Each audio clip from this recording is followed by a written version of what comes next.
Hello and welcome to Hixxy Studio. In this video, I'm going to show you how to make this little canvas.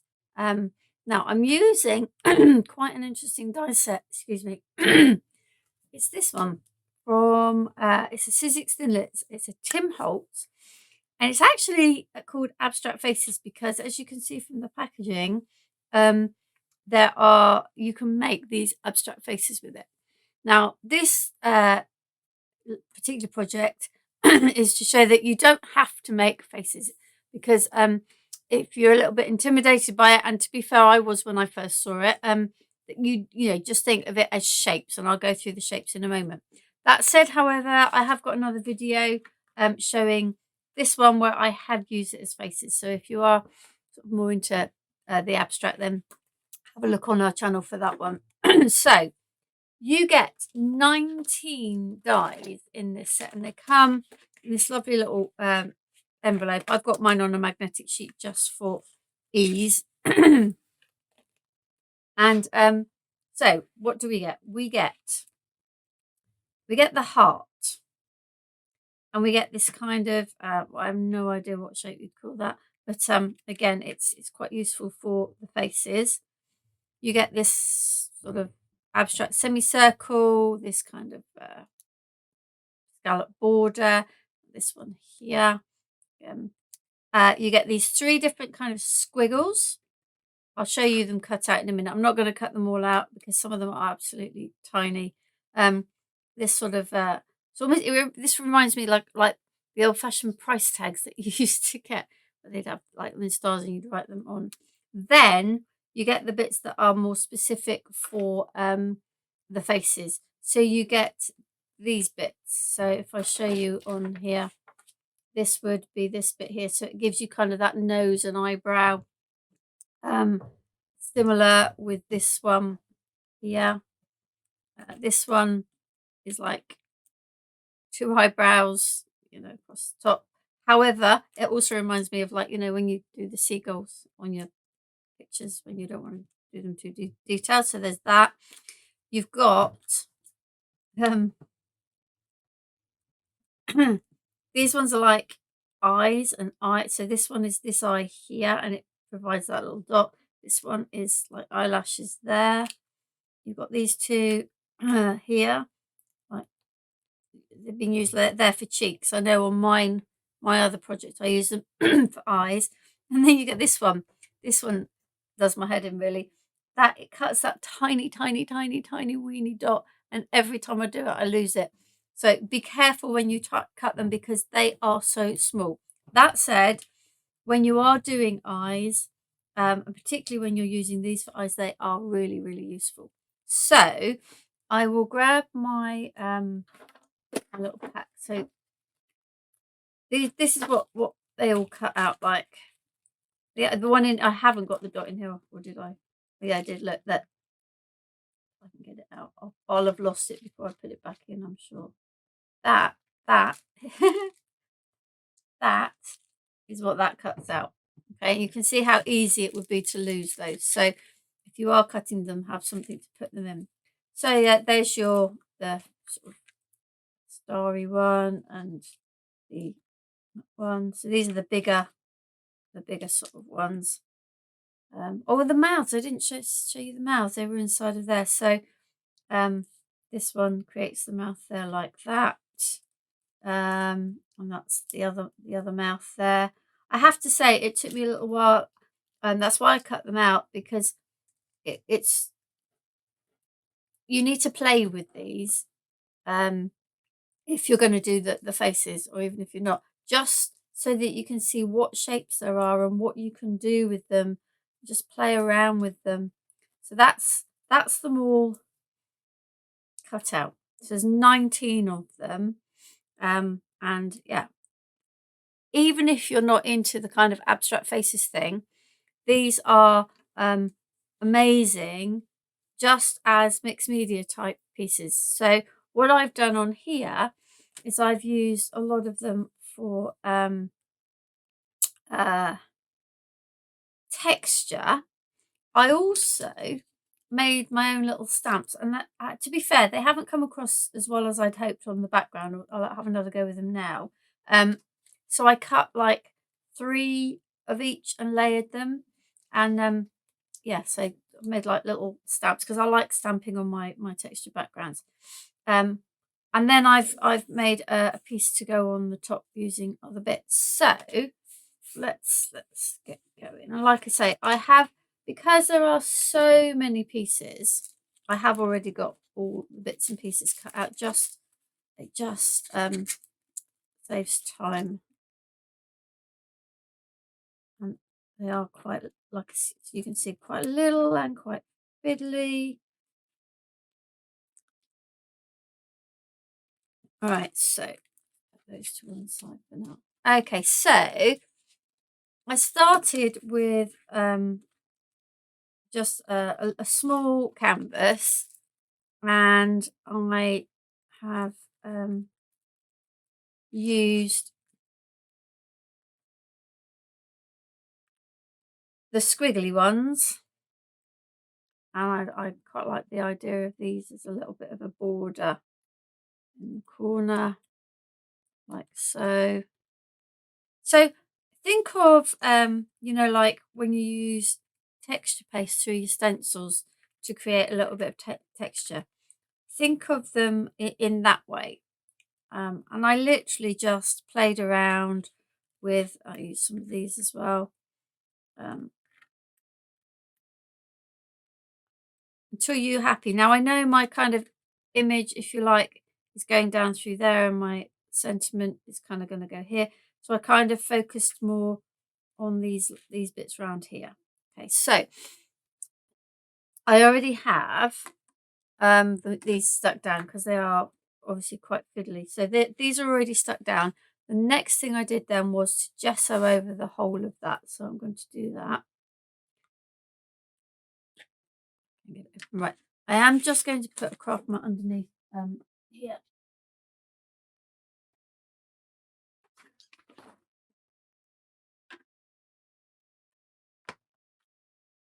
Just because I can see I'm going to get messy otherwise. What we don't want. So literally just some white gesso, or if you don't have gesso, just some white acrylic. It doesn't need to be too thick, and my gesso is quite thick, so I'm just going to put my brush into some water and literally painting it over. Now, the reason I'm doing it is to make those bits of card become a part of the background. My gesso is very, very thick.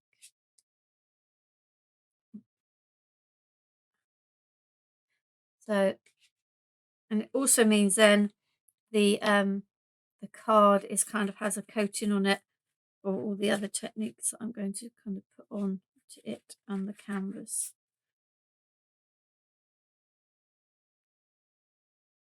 Okay, now I'm going to just leave that for a moment and smooth it out the way. I might heat set that in a bit. But there's another bit that I need to gesso, so while I've got the gesso out, we'll crack on with that. Now, what I've used, I took some texture card. So this is just a linen cardstock, and I just tore it. So it's with roughly, you know, there's no rhyme or reason with this. Literally just tore it so that I could use it to mount my thing. So that's a little bit long. Oh, there we go, like so. And then I used some of the other shape. So heart,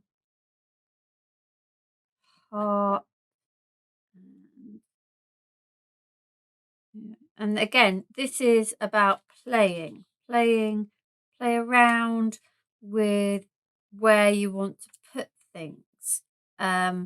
You know, you don't have to use it all. I did use everything apart from the little dot.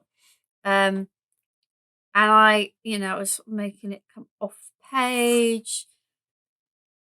It really is. And this is when I thought, oh, that just looks like a bird.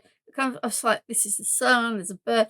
You know, it is whatever you see in it. It doesn't have to be anything, or it can be, something quite abstract or something more real. However, and I also used these, the little the lips and the little eyelashes. And again, it was just a case of playing around with it. Where did I want to put it? Okay. Now again, because that's all very fiddly to stick down, I've already got that done. So pretty much like I had it there, but it's already stuck down. And then this is why I said I was going to keep the gesso, because I want to gesso this too. Okay. However, with this bit, I also want to add a bit of colour. So I've got my gesso. Now I used 3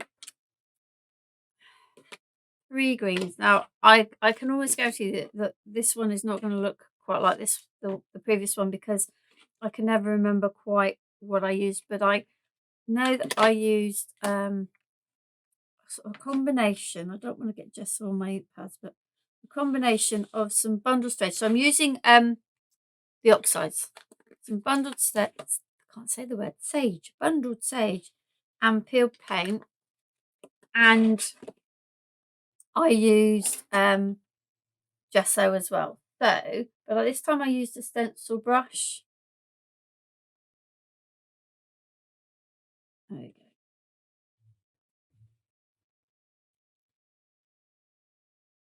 Right, and then I used a stencil brush because this is quite layered, so I wanted to make sure I was getting the gesso into the all the bits. So stencil brush is designed to go into, the size of a stencil, so it will work like that. Okay.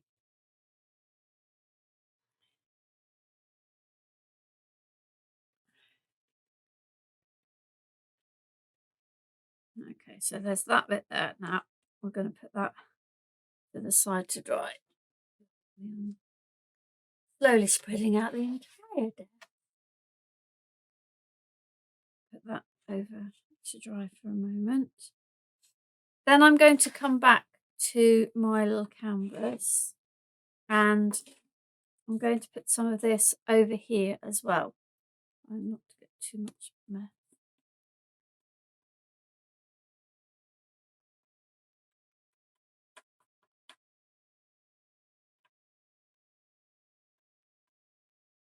Now with this, I'm not worrying too much if I have covered it sort of completely. I'm just looking to get just a colour, because I'm going to put some spray on it in a moment. All right, so we'll just put that to one side, and I'm just going to do a quick clean up before we move on. I don't need the gesso anymore, I don't think. Famous last words that I will need the gesso in a moment. I'm just going to spray this. Now if you have in fact I will actually, I'll grab a piece of the rice paper to clean this up. Now I'm quite naughty because I've used my inking mat, put my gesso on.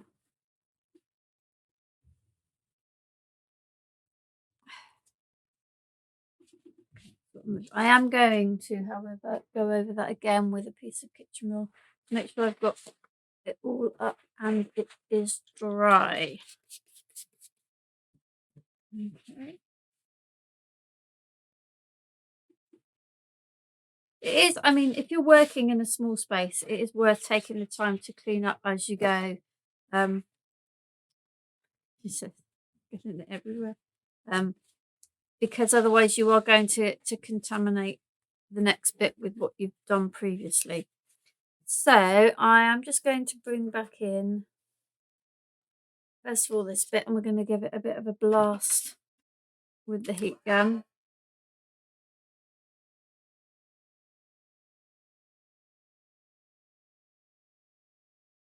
Just make sure it's nice and dry. And obviously we're going to go over this with more ink in a moment. So I want all of that dry, and then I'm going to do the same here. We are going to give this a blast because I want to put some spray on this, and then I'm going to have another go with trying to use those stamps that I've made, so if I can make them stand out a little bit more this time.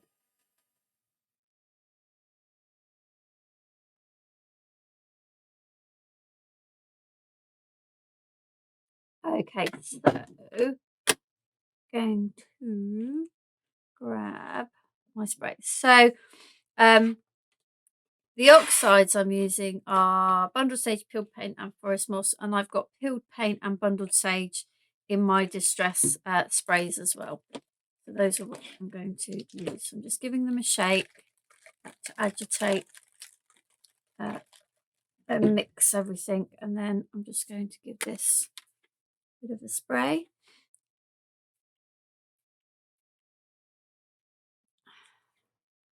I'm tempted to do one more, and then it's always one too many. And then a little bit of peeled paint.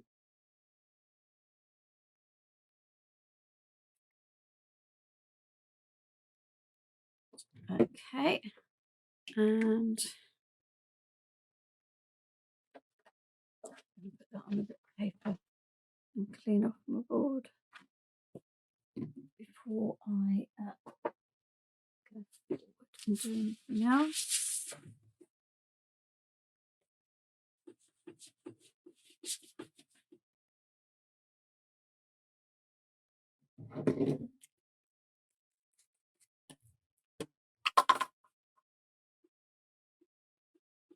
See, I've got ink under there as well. Okay, and I'm going to give this another blast.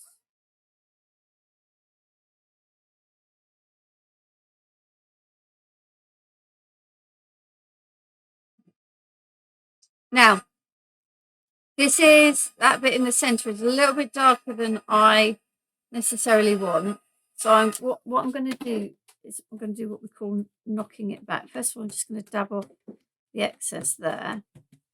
Now to knock something back just literally means to sort of make it go into the background a little bit more. So I'm just going to slightly dirty brush here, but this might be enough. There might be enough on here just for me to.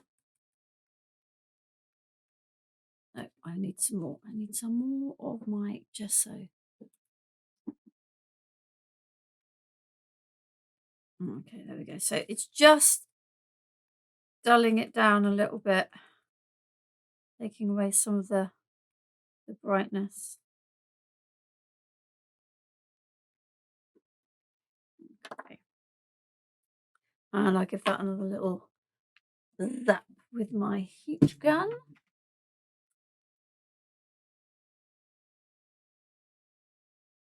And then we're going to have a go and see if we can get these little stamps to work. If they don't work on here, I'm not going to worry, but they are the sort of thing, if you were doing it on card, they would work better, but this is very textured. But let's see if we can get them to give us a little bit of detail. Right, so I'm going to go in with forest moss because obviously forest moss is the darker of them. So like I said, all I did was I cut the 3 swirly ones. I cut each one out 3 times and stuck it onto a little bit of grey board. And then you can see it picks up the ink quite nicely. And let's see if we can get it to, there we go. Just going to add a little bit of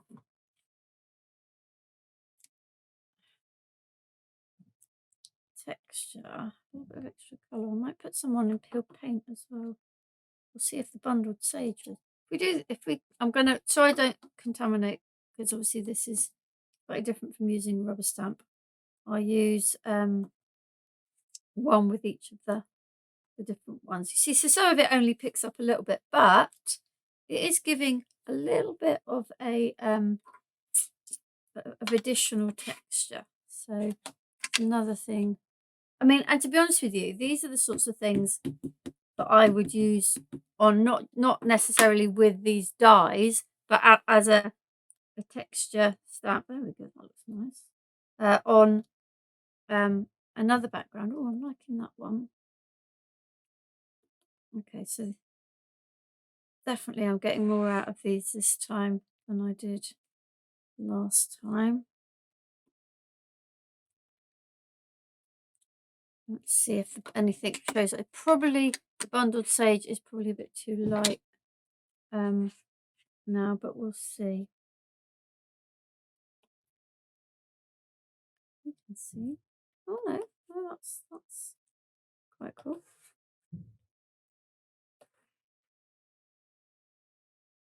I'll turn it around and use the other end. Oh, yes. A lake.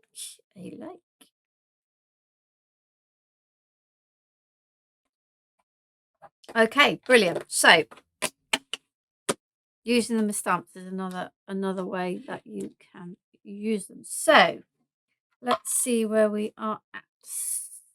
Give that another quick blast with the heat gun, and then we'll get on with finishing this bit off, which is a case of just adding more ink.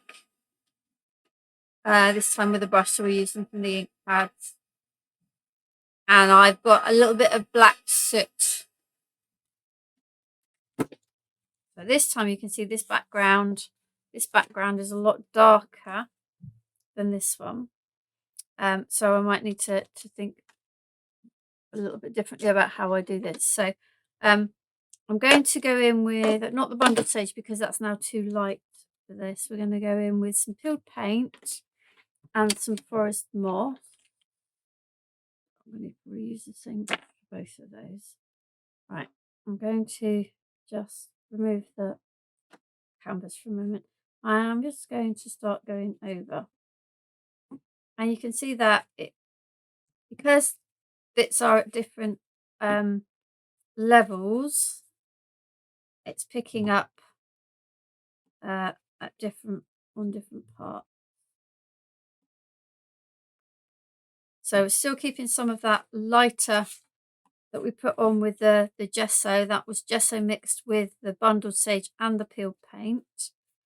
And now I've got a little bit more highlight with peeled paint. So I'm gonna, shouldn't really, but I'm going to go in with some forest moss now. And I don't want to completely obliterate the peeled paint.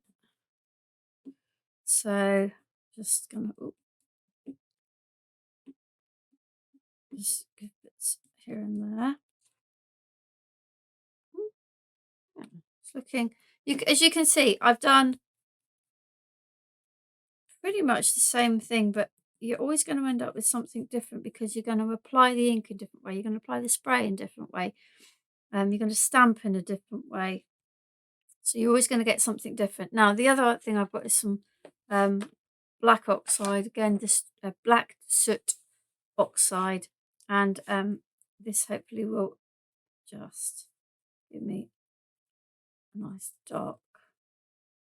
I'm going to go in around, definitely want to go around the edges. Again, this is picking up little bits.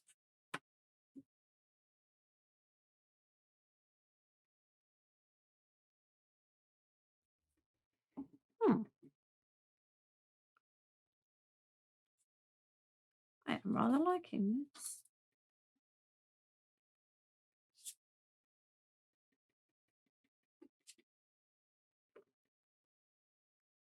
Yeah, so you can see, you probably can't because it's completely off camera, but you can see that I've got a very, very kind of different look going on here colour wise this time.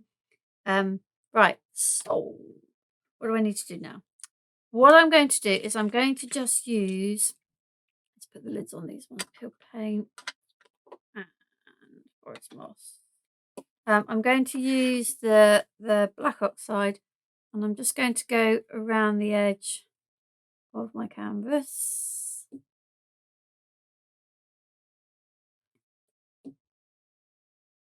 And I may even, this is where I go, should I? I'm just going to try it here. Do I want to do that? Maybe a little bit, just a little bit. To make this stand out a little bit more in the background this time. Yeah, that's okay. We can go with that.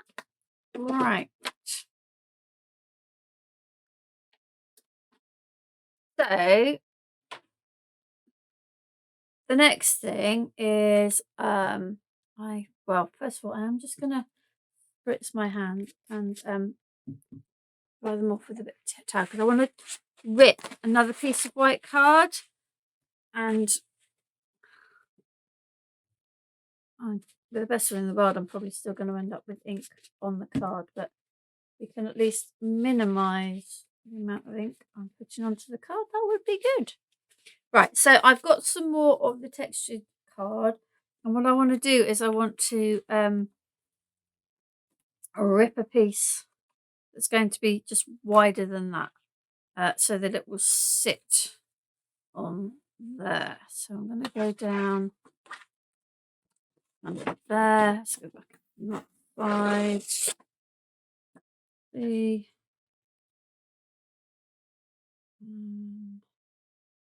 It's a case of just filling until you're happy with what you've got. So I'm going to go under there. So let's tear this edge here.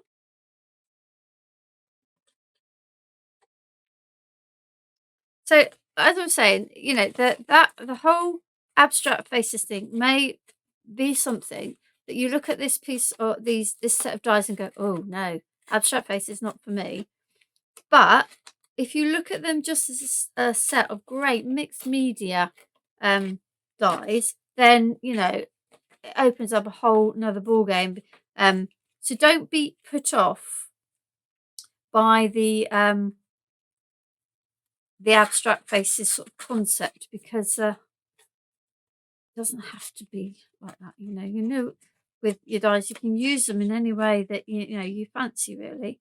Now, is that too big? That might be too big. Yes, still too big. See, look, already I've got ink on there, but I didn't do too badly. So let's come across there. Indeed, I think that will do. And I have already got my little sentiment. And I do apologise, I can't exactly remember what it's an Aall Create. It's a stamp set from Aall Create, and I can't honestly remember. But when I blog it, I will put it on. But it was just a couple of the words, and I thought they just were nice. So I've done a similar thing. So I've used this same textured card stamped. I stamped originally in forest moss, and then on top with black, edged it with black, and then put it onto the white again. So it's excellent. I'm rather liking that. I rather like the other one as well, but I'm rather liking how the colours on this one have turned out. Very different. So I'm going to use I'm going to use 3D glue gel on the back of this, because I've got all sorts of textures and things going on, and I want to know that it's going to fit nicely on there. So, and then that's going to go on there, and again we'll use some 3D glue gel on here to make sure that's going to sit there. And the same with these. And so. Okay, so this is my little canvas made using Tim Holtz Sizzix Thinlets abstract faces. It's a die set that at first glance you may go, ooh, but actually there's so many possibilities with this. As you saw, I made stamps out of it. I've used it as texture in the background. I've just made an abstract sort of shape piece to go on a canvas. So it doesn't have to be the faces. Don't be put off by it. If you are interested in looking at how to use it with faces, I have got a video on the channel where I have used it as faces. So if you want to look at that, feel free. Thank you for joining me.